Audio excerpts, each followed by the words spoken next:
آپ کا یہ سوال کہ حالت حیض میں طلاق ہوتی ہے یا نہیں؟ حالت حیض میں طلاق ہو جاتی ہے، دینی نہیں چاہیے لیکن ہو جاتی ہے۔ اسی طرح حالت حمل میں بھی طلاق ہو جاتی ہے۔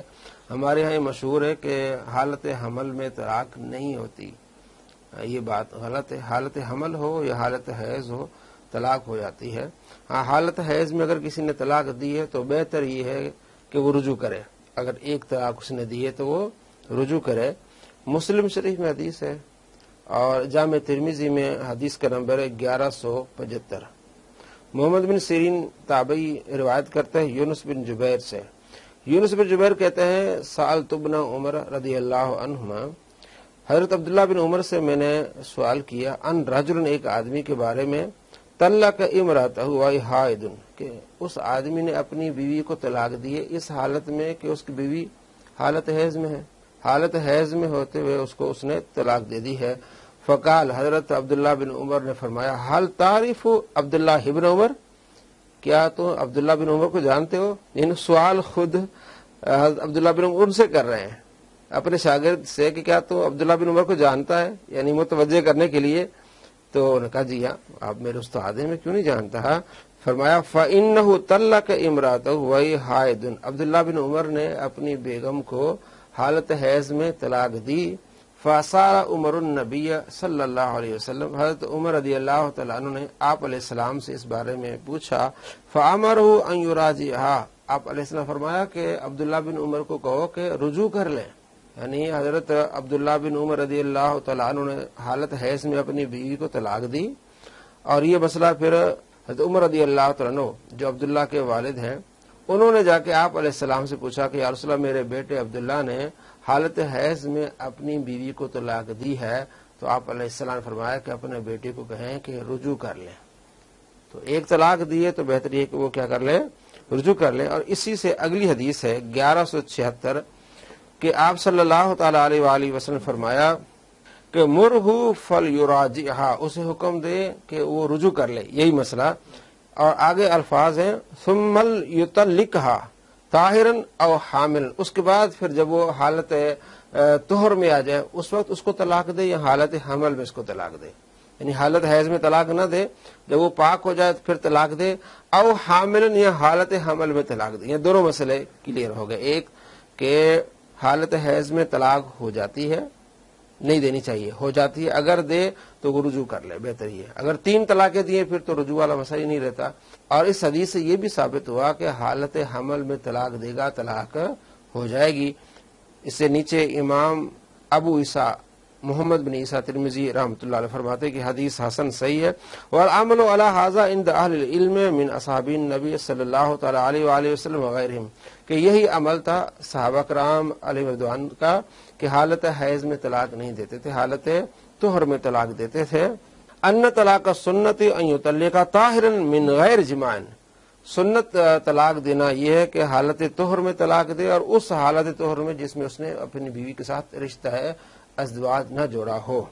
وقال بعض، اور بعض کہتے ہیں ان طلق ثلاثا وهي طاہر، اگر وہ تینوں طلاقیں حالت طہر میں دے تب یہ ٹھیک ہے۔ فإنه يكون للسنت ایضا، اسی طرح یہ بھی ایک سنت ہے۔ ایک تو یہ کہ ایک ہی حالت میں ایک ہی طہر میں تینوں طلاقیں دے، یہ بھی ایک اجماعی مسئلہ ہے۔ احناف، شوافع، مالکی، حنبلی سب کے نزدیک اگر کسی نے طلاق دی، تینوں طلاقیں اکٹھی دے دیں تب بھی وہ طلاق تینوں ہو جائیں گی۔ یہ ایک ایسا مسئلہ جو تمام فقہا کے نزدیک یہ متفق یہ مسئلہ ہے کہ 3 طلاقیں ایٹ اے ٹائم دی تب بھی ہو جائیں گی، اور بہتر یہ کہ ایک طلاق دے، پھر اگلی طہر میں دوسری، پھر اگلی طہر میں تیسری۔ تو یہاں یہ مسئلہ معلوم ہوا کہ حالت حیض میں طلاق نہیں دینی چاہیے، اگر طلاق دے گا تو ہو جائے گی، اور حالت حمل میں بھی طلاق ہو جائے گی۔ یہاں ایک راوی کا ذکر آیا محمد بن سیرین، یہ وہ راوی ہیں جو حضرت ابو ہریرہ رضی اللہ تعالیٰ عنہ کے شاگرد ہیں اور 70 صحابہ کے شاگرد ہیں، اور یہ وہ راوی ہیں، محدث ہیں جن پر مرزا جہلمی نے لعنتیں بھیجی ہیں، نعوذ باللہ من ذالک۔ ایک روایت بیان کر کے اس نے، اور یہ ہم نے ویڈیوز کافی مرتبہ دکھائی ہے دوستوں کو، اور بتانا مقصود یہ ہے کہ دیکھیں محدثین کا ذکر کرتے ہوئے ان کی رائے کا احترام کرنا چاہیے۔ اگر اختلاف ہے تو بغیر اختلاف کے ان پر اس نے لانتے بھیجی. روایت کیا تھی میں ایک مرتبہ آپ کو بتاتا ہوں.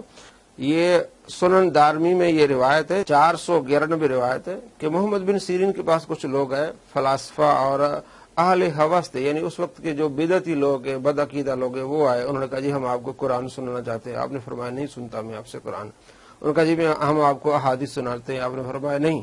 چلے گئے تو آپ کے شاگردوں نے فرمایا کہ جی آپ ان سے قرآن سن لیتے. تو کیا ہوا؟ فرمایا قرآن سناتے اور اس میں تحریف کرتے اور وہ میرے دل میں بیٹھ جاتی، تو اس لیے شک اور شبہ سے بچنے کے لیے میں نے ان سے قرآن اور حدیث نہیں سنا. یہ روایت ہے تاکہ شک ہی، یعنی کہ ایسے آدمی ہیں. اب آپ عام آدمی اگر کسی قادیانی کے پاس بیٹھے اور وہ بھی تو قرآن سے دلیلیں دیتے ہیں، ان کے اس میں شک پڑ جائے گا.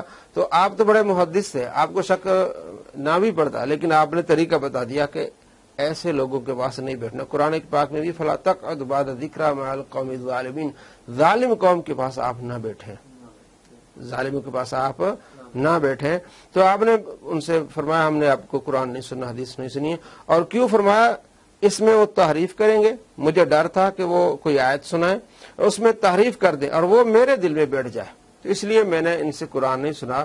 اب اس روایت کو اس طرح بدلتا ہے. مرزا جلوی کہتا ہے کہ جی انہوں نے کہا کہ قرآن سننے سے میرا عقیدہ خراب ہو جائے گا، قرآن سننے سے میرا عقیدہ خراب ہو جائے گا. آگے پھر جملہ کہتا ہے کہ لو جس کا عقیدہ قرآن سننے سے خراب ہو جائے وہ بد عقیدہ ہو گیا، اس پر اللہ کی لعنت ہو. تو وہ کس پر لعنت بھیجی؟ محمد بن سیرین رحمۃ اللہ علیہ پر. تو اس طرح کے جو لوگ ہیں جو اپنے آپ کو علمی کتابی کہتے ہیں، اصل میں وہ سب سے بڑے جاہل ہیں، عوام کو دھوکہ دیتے ہیں اس طرح، اور محدثین کے بارے میں اس طرح کی گندی زبان استعمال کرتے ہیں.